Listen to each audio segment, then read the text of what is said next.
नमस्कार दोस्तों, मैं राकेश कुमार आप सभी का आपके अपने YouTube चैनल तैयारी जीत की बाई आर के सर में स्वागत करता हूं। और दोस्तों आज हम बात करेंगे एसएससी सीएचएसएल एग्ज़ाम एनालिसिस 2023 की। जी दोस्तों, 16 मार्च 2023 को एसएससी सीएचएसएल के 4th शिफ्ट का एग्ज़ाम ख़त्म हो चुका है और 4th शिफ्ट के 100% रियल क्वेश्चंस लेके हाजिर हैं। तो आप लोग पूरी वीडियो ज़रूर देखिएगा दोस्तों। पूरे यूट्यूब में सबसे अधिक प्रश्न हम लेके आते हैं दोस्तों।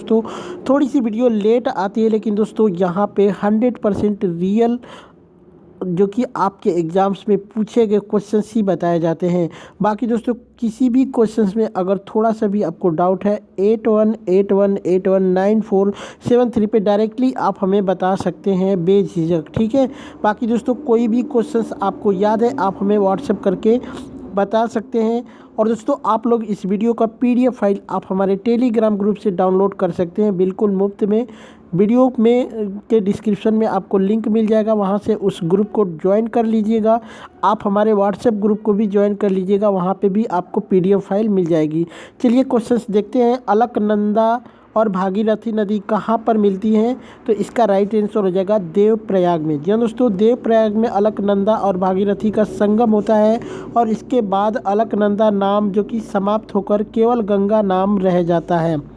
अलकनंदा चमोली जो कि रुद्रप्रयाग, टिहरी और पौड़ी जिलों से होकर गुजरती है। गंगा के पानी में इसका योगदान भागीरथी से अधिक है। हिंदुओं का प्रसिद्ध जो कि तीर्थ स्थल बद्रीनाथ अलकनंदा के तट पर ही बसा हुआ है, ठीक है। तो इसको याद रखिएगा। एक प्रश्न आया था दोस्तों कि सन 2000 में ओलंपिक में कांस्य पदक किसने जीता था? तो कर्णम मल्लेश्वरी ने जीता था कांस्य पदक। बात करते हैं तो 1992 के एशियन चैंपियनशिप में मल्लेश्वरी ने 3 रजत पदक जीते थे। वैसे तो उन्होंने विश्व चैंपियनशिप में 3 कांस्य पदक पर कब्जा किया, किंतु उनकी जो सबसे बड़ी जो कि कामयाबी थी 2000 के सिडनी ओलंपिक में मिली थी, जहां उन्होंने कांस्य पर कब्जा किया और इस पदक के साथ वे ओलंपिक में पदक जीतने वाली पहली भारतीय महिला बन गई थी। तो इसको मतलब आप लोग याद रखिएगा। एक प्रश्न आया था दोस्तों कि सर्वोच्च न्यायालय की प्रथम महिला मुख्य न्यायाधीश कौन थी? सर्वोच्च न्यायालय की प्रथम महिला मुख्य न्यायाधीश कौन थी? न्यायमूर्ति फातिमा बीबी आपका राइट आंसर हो जाएगा। इनका जन्म जो कि 30 अप्रैल 1927 में हुआ था। बात करते हैं तो सर्वोच्च न्यायालय की पूर्व न्यायाधीश हैं। वे वर्ष 1989 में इस पद पर नियुक्त होने वाली पहली भारतीय महिला थी। एक प्रश्न आया था दोस्तों कि आपका प्रांतीय शासन अधिनियम कब लागू हुआ था? प्रांतीय शासन अधिनियम कब लागू हुआ था? तो ये 1935 में लागू हुआ था। बात करते हैं दोस्तों तो ये भारत सरकार का अधिनियम 1935 के नाम से भी जाना जाता है।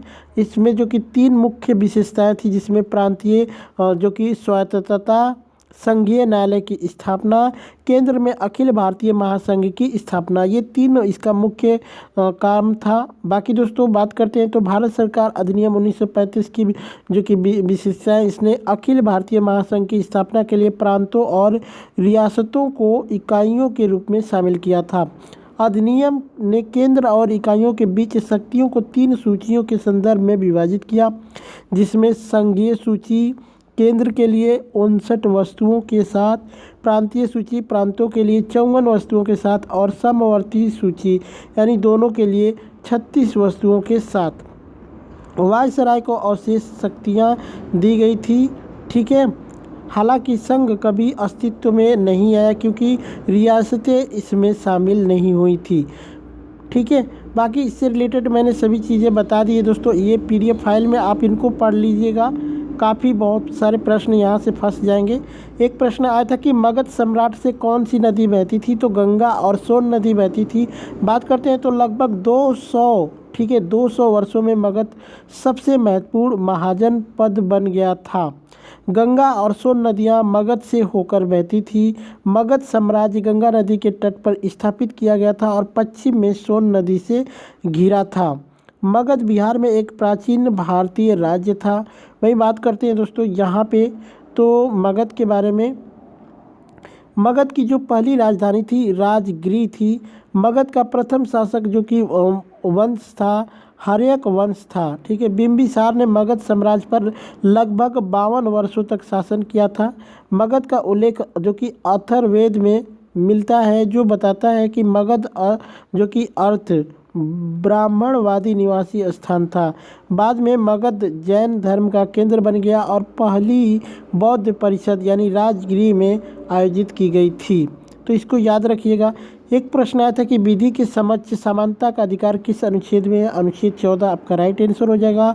बात करते हैं तो भारतीय संविधान के भाग 3 में मौलिक अधिकारों के तहत अनुच्छेद 14 के अंतर्गत विधि के समक्ष समानता एवं विधियों के समान संरक्षण का उपबंध किया गया है। संविधान का यह अनुच्छेद भारत के राज्य क्षेत्र के भीतर भारतीय नागरिकों एवं विदेशी दोनों के लिए समान व्यवहार का उपबंध किया गया था। एक प्रश्न आया था दोस्तों कि निम्न में से असम का लोक नृत्य कौन है? तो इसका राइट आंसर हो जाएगा बिहू। एक प्रश्न आया था दोस्तों कि गोवा में कौन सा महोत्सव कीचड़ ताल वाद्य यंत्र के साथ मनाया जाता है? तो मांडो महोत्सव, जो कि आपका राइट आंसर हो जाएगा। बात करते हैं तो गोवा में मांडो महोत्सव मनाया जाता है। मांडो महोत्सव के बारे में कुछ इंपॉर्टेंट फैक्ट बता देते हैं, जैसे कि मांडो एक सुंदर नृत्य प्रदर्शन है।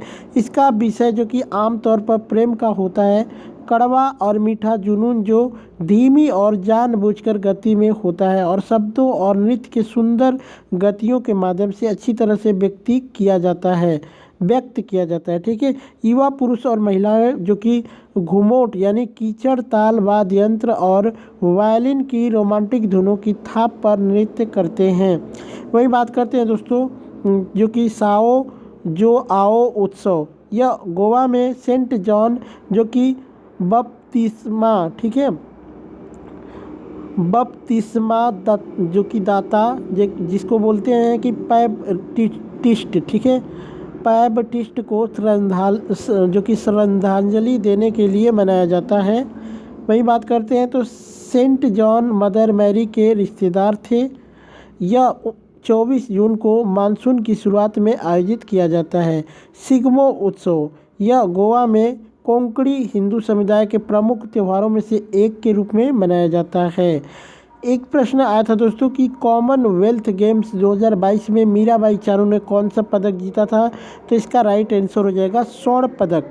एक प्रश्न आया था दोस्तों कि विशेष विवाह अधिनियम किस वर्ष लागू हुआ था? 1954 में लागू हुआ था। विशेष विवाह अधिनियम 1954 भारत की संसद का एक अधिनियम है जो भारत के लोगों और विदेशी देशों में सभी भारतीय नागरिकों के लिए विवाह का विशेष स्वरूप प्रदान करता है।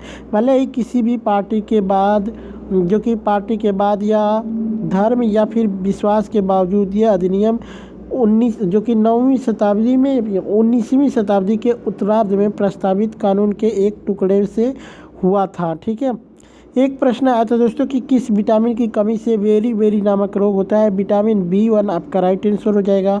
एक प्रश्न आया था कि आयरन लेडी ऑफ इंडिया किसे कहा जाता है? श्रीमती इंदिरा गांधी को, जो कि भारत की प्रथम महिला प्रधानमंत्री थी।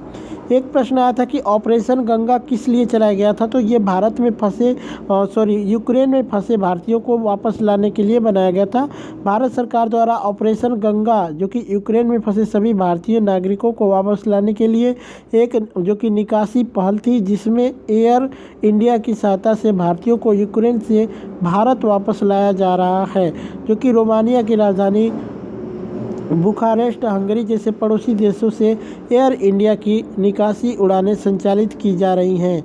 एक प्रश्न आया था दोस्तों कि निम्नलिखित में से कौन जो कि सलमान रुश्दी की पुस्तक है? तो लैंग्वेज ऑफ ट्रूथ एसेज 2003 से 2020 ये जो बुक है ये ऑप्शंस में था, शायद बच्चों ने बताया, तो ये आपका राइट आंसर होगा। बाकी सलमान रुश्दी को और किताबें हैं जैसे कि द इंटरेस्ट ऑफ जो कि फ्लोरेंस जो कि 2008 में, द ग्राउंड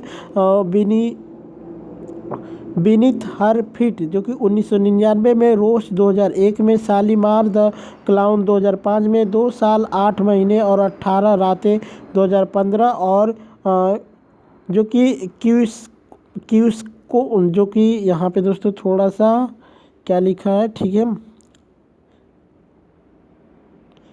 क्विक्सोट, ठीक है, 2019 में जैसे उपन्यास लिखे हैं। सलमान रुश्दी का पूरा जो कि नाम अहमद सलमान जो कि रश्दी है। एक प्रश्न आया था दोस्तों यहाँ पे मुक्केबाजी और बेसबॉल में उपयोग होने वाले शब्दावली से लेके एक प्रश्न था। शायद ये दोस्तों स्टेटमेंट दे के दिया होगा या फिर मिलान वाला था। एक प्रश्न आया था कि कपास की खेती के लिए तापमान और वर्षा का मापांक क्या होगा। तो फसल के उगने के लिए कम से कम 16 डिग्री सेंटीग्रेड और अंकुरण के लिए आदर्श तापमान जो कि 32 से 34 डिग्री सेंटीग्रेड होना उचित है। वही बात करते हैं इसकी जो कि बढ़वार के लिए 21 से 27 डिग्री तापमान चाहिए। फलन लगते समय जो कि दिन का तापमान 25 से 30 डिग्री सेंटीग्रेड तथा रातें ठंडी होनी चाहिए, ऐसा माना गया है। वही बात करते हैं दोस्तों, तो वर्षा मध्यम होनी चाहिए जो कि 50 से 75 सेमी के बीच। कपास के पौधे को विकसित के प्रारंभिक चरण में पर्याप्त वर्षा की आवश्यकता होती है, लेकिन फूल आने के बाद धूप और शुष्क मौसम की आवश्यकता होती है। तो दोस्तों यही सब प्रश्न मुझे मिले थे। वीडियो कैसी लगी कमेंट करके एक बार बता दीजिएगा। चलिए चलते मिलते हैं नेक्स्ट वीडियो में, तब तक के लिए जय हिंद जय भारत।